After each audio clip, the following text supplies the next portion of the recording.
Hey there, guys. So today isn't a really great day. My illness has decided to really play up. Um, it's all started again, not last night, but the night before.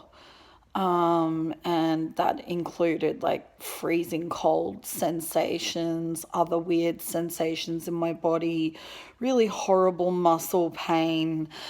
It's a long and fucked up story, but it all began for me. The horror began to unfold for me in mid August of last year. I won't name names as much as I would like to because it would be considered slander, and since this person has not been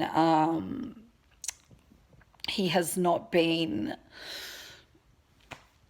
prosecuted yet.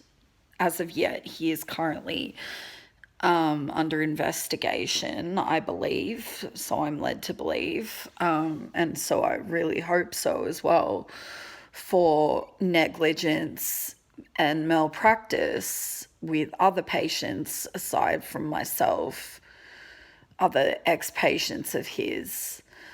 Yeah, the horror began to unfold for me in mid-August of last year. Sorry, I'm repeating myself. And it was a very slow progression at first, and I'm not going to go into specifics because it's evidently it's too traumatic. Oh gosh, I really need to get my brows redone. They're so thick now. It's too traumatic for me to talk about. I'll just say that my symptoms were a very slow progression physically, and then all of a sudden it was like an eruption, like a volcano, and I was just so incredibly sick. And yeah, basically I always had a sneaking suspicion, but it wasn't until this year that I began to fully realize that it was this doctor who'd done this to me.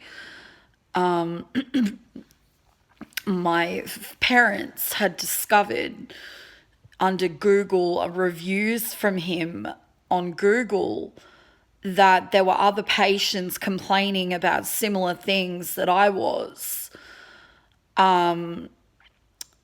which fell under his duty of care, or should I say lack of duty of care, over prescribing medications and not listening to his patients, and also avoiding his patients when they would want to get in contact with him over what was happening to them, like with my near fatal overdose last year, because this illness became so bad.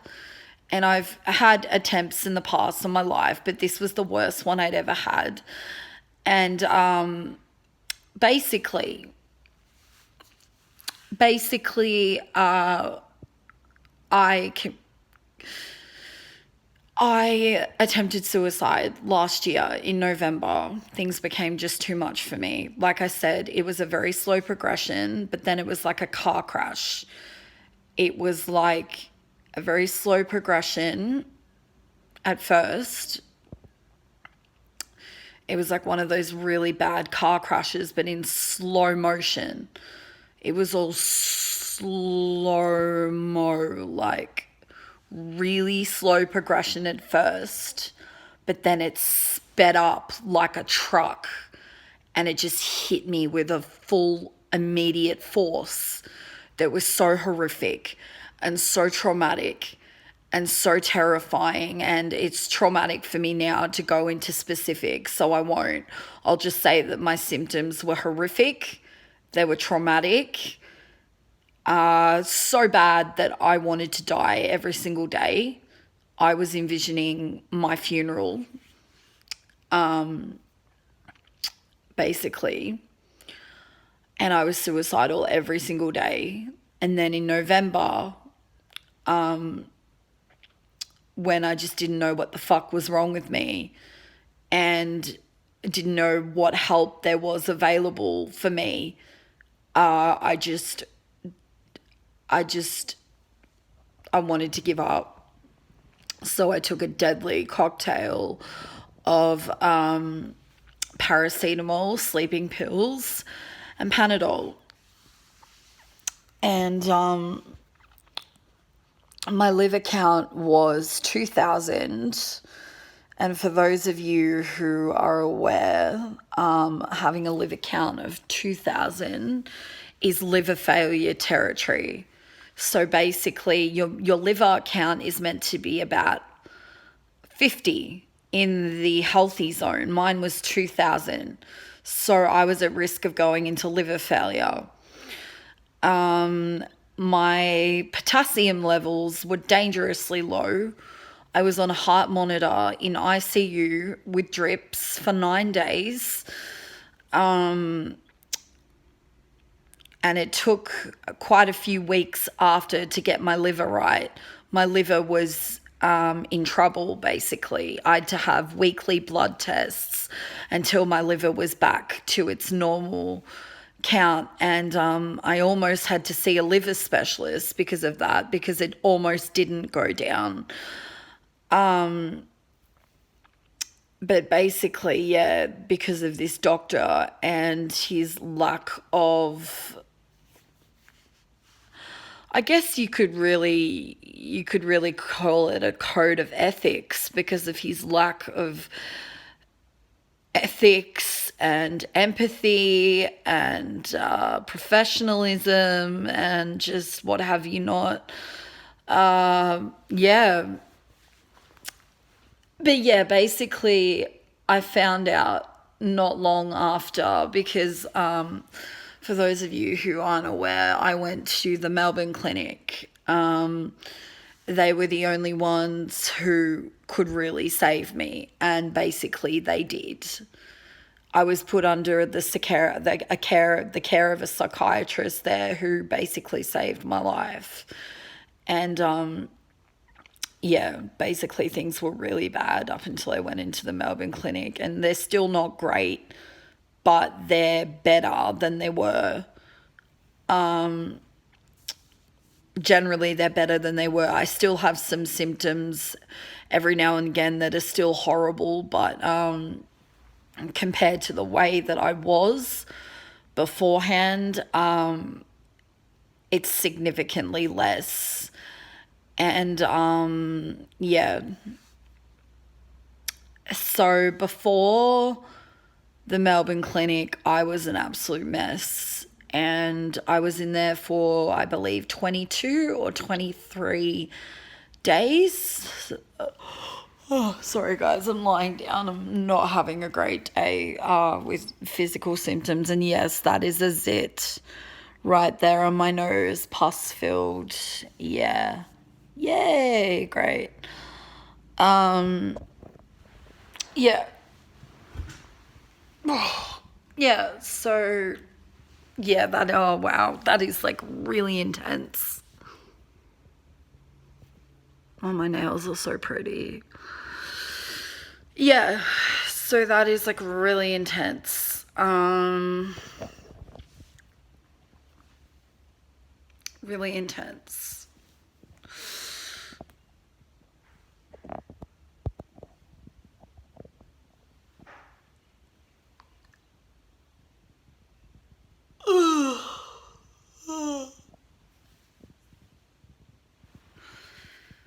Yeah, so things have not been fantastic.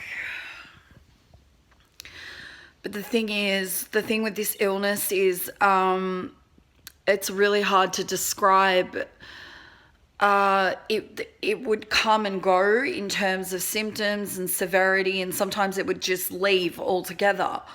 for an hour to a night, and then it would come back again. And it did that for a few times, and then it stopped doing that altogether. But then it would just go mild and then go severe again, and mild, then severe again.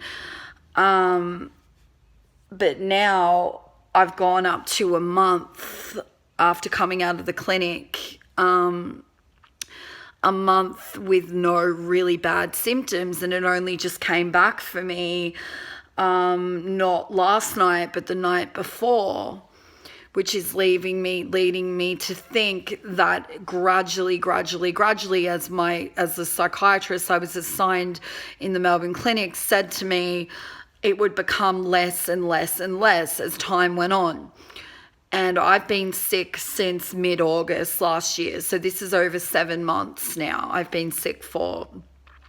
And this is the longest and most traumatic thing I've ever gone through in my entire life. And he believes that, he's not 100% sure, but he's pretty sure that it's a severe benzo withdrawal from all the Xanax that he had me on. And also dyskinesia, which is to do with drugs as well. So, and a possible conversion disorder as well. So it could possibly be all three. It could be one, it could be all three, it could be two. Not 100% sure, but even as he said, it's not so much about what I have, it's treating it and getting it better. So even though I'm still on mood stabilizers now, I was on mood stabilizers with the other psychiatrist, but they were bad mood stabilizers. The ones he had me on were too powerful and too high dose. And that was the problem with this psychiatrist, was he would overprescribe medication. He'd be just like, right, you have this and you need this. And he would just give it to you and he wouldn't monitor you on it. And just, he's just bad news altogether. He's fucked over a lot of people mentally, physically, some both. Me, I was already fucked mentally, but then I got fucked over physically. And the strangest thing happened was that all my mental things disappeared with this condition. So basically they're all underlying, they're all there still, but this condition is masked by the symptoms are masked by this condition.